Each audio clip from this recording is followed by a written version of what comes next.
What's up, guys? Trailbound Chris here. Some of you guys might know that I had a pretty bad crash here a couple weeks ago where I separated my shoulder. I'm 2 weeks in and I just got out of the sling. So I've been just starting to kind of move this arm around a little bit, which is pretty crazy because it was insanely painful that first week where like I couldn't even get out of bed. It was just so painful. Then that second week, pain started going down.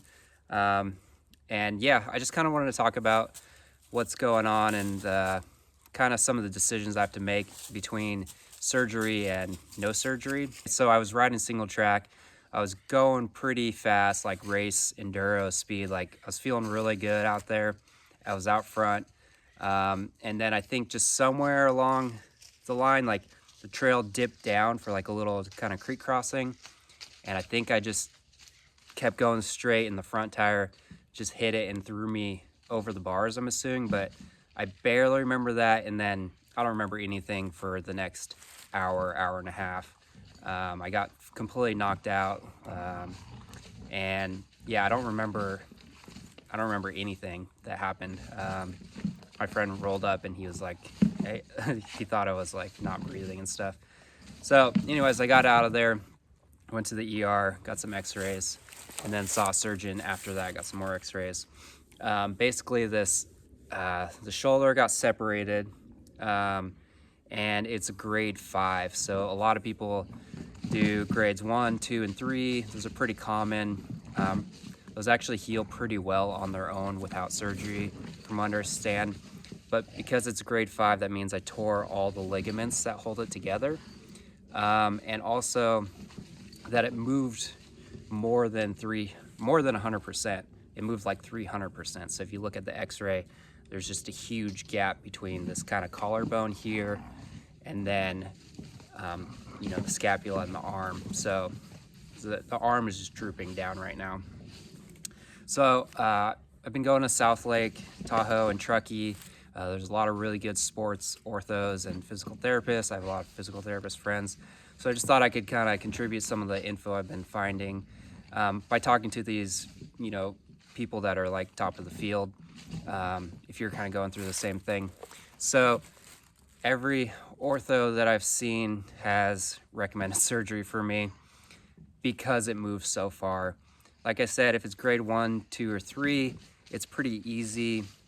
There's a good chance that it hasn't moved enough that it can kind of heal on its own and the muscle can build up and kind of fix itself. But because my situation, it tore and it moved so far that they're just afraid that it's going to cause other problems. So I do have the option to not do surgery and just feel it out and see how it goes. So the upside to that is that in 6 weeks, I could be feeling pretty good.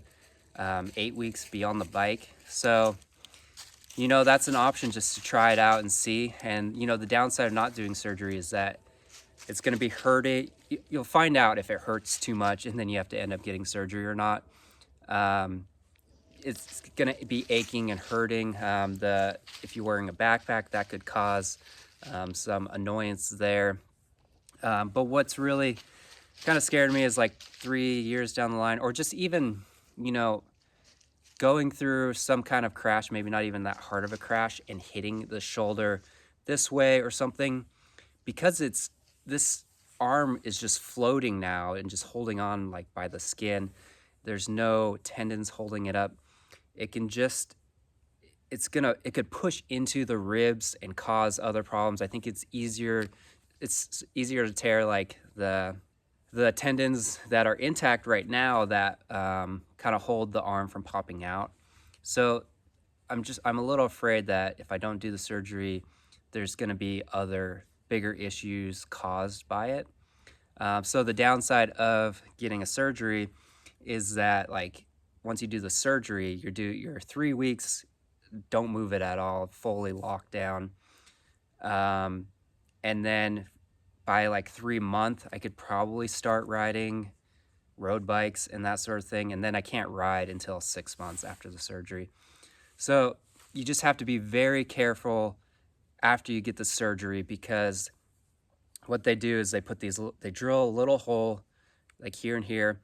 They put a button through to hold this tendon from a donor, basically someone that died.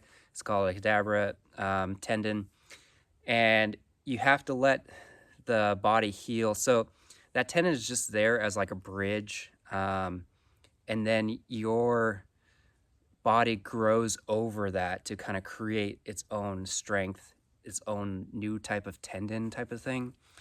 That's 6 months. You just have to be super careful. You can't like go on a bike ride and hit a bump, because it could like, I think it could rip it and cause the whole surgery to go out the window.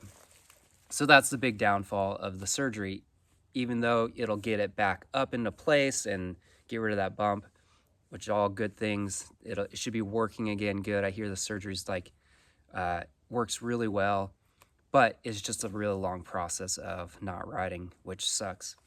Versus like I said, that if you don't do the surgery, feel it out, see how it goes, do a lot of physical therapy, you know, and get back on the bike and just see, like, can I move the bad arm above my head? Do I get rotation? Is it hurting when I'm riding?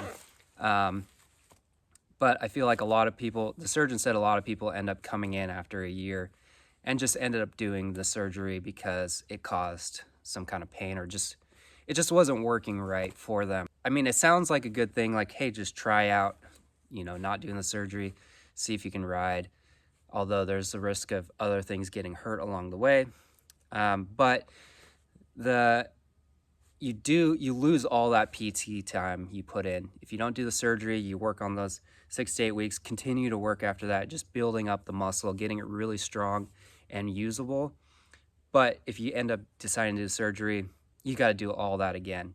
So you just spent all that time working your butt off to get this strong, to do the surgery, do it all over again. You don't get that time that you put into it before the surgery back. It just goes out the window because you have to sit there for so long and keep it careful. So I don't know. I'd like to hear your guys' thoughts. So if you've gone through separating your shoulder, let me know down in the comments. Let me know what grade it is, especially if it's grade 5, like a really big separation. I'd really like to know if you ended up doing surgery or not doing surgery, and just kind of how it feels now, and if you wish you did it or glad you didn't type of thing. That'd be all pretty interesting to me.